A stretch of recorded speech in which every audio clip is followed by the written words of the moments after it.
In neighboring Niger Republic, French troops have started leaving the West African country more than 2 months after mutinous soldiers toppled the democratically elected president. French military spokesman Pierre Godelier says more than 100 troops have left in 2 flights from the capital, Niamey, in the first of what will be several rounds of departures between now and the end of the year. The departure comes weeks after President Emmanuel Macron announced that France will end its military presence in Niger and pull its ambassador out of the country as a result of the coup that removed President Mohamed Bazoum in late July. Some 1,500 French troops have been operating in Niger, training its military and conducting joint operations. And staying in West Africa, Liberians in the capital, Monrovia, on Wednesday shared diverse opinions on the presidential and legislative elections, with the ballot counting now underway. Some say there were no interceptions or disruptions during the exercise. More than 2.4 million people were registered to vote in the West African nation, choosing their 73 representatives and 15 senators, in addition to the president. Yesterday's election has been one of the remarkable elections because the people really came out in numbers yesterday. And I think the people are people of peace.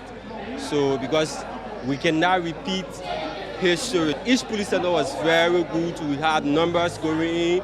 Even down to the hour, people were staying in the queue going in to vote, and we really appreciate yesterday. We tell God thank you for yesterday.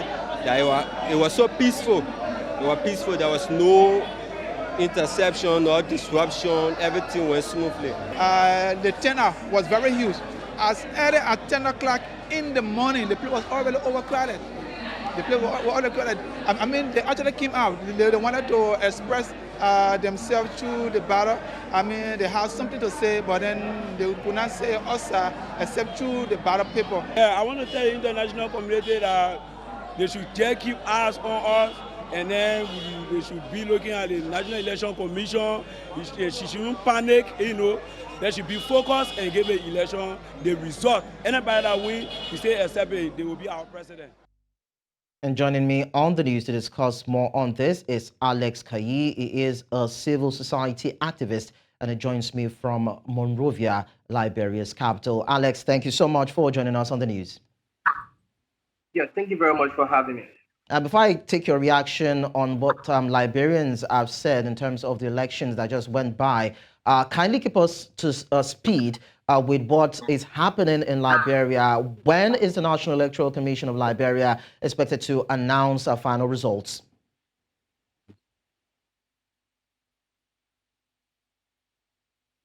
To either retain or change the current government, which has actually been there for the past 6 years. And it is also important to note that this election marks a very crucial stage of the Liberian post-war recovery process.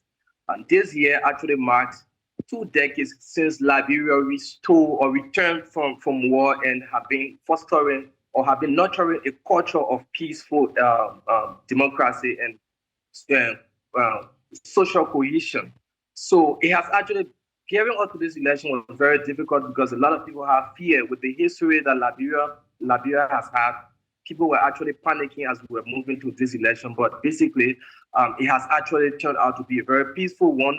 And as we are now having this interview, the National Election Commission, which is the electoral body responsible for the election, is actually going on with the announcement of official preliminary results. We know that maintaining peace during elections is very, very crucial, Alex. And we've seen, just as you have said, Liberians saying that it was peaceful, there were no disruptions or issues.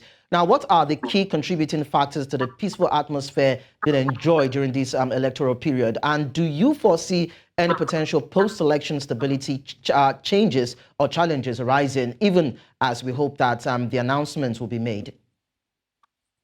Okay, so just to begin with, it is our hope that nothing happens, but some of the major contributing factors towards maintaining the peace have been the contribution of civil society.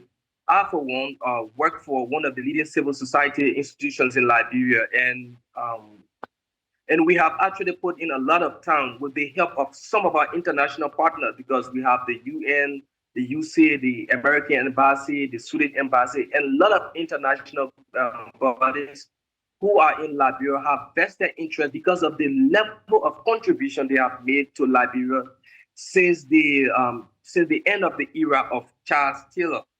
So a lot of energy and resources have been placed into Liberia. So with the help of robust civil society institutions, we have managed to sort of talk to citizens in terms of trying to maintain the peace, in terms of trying to be responsible in the way they act or however way they intend to vote. So our involvement from the civil society angle has actually played a very unique role in ensuring we are actually experiencing, fingers crossed, we are believing that this process will end in a very peaceful manner. So what's the opposition saying about the conduct of the elections? Is it all well and good in their camps? Are they satisfied with how the process has gone? And should we even think of any form of litigation arising if they do not feel comfortable with how the electoral umpire in the country had conducted the elections?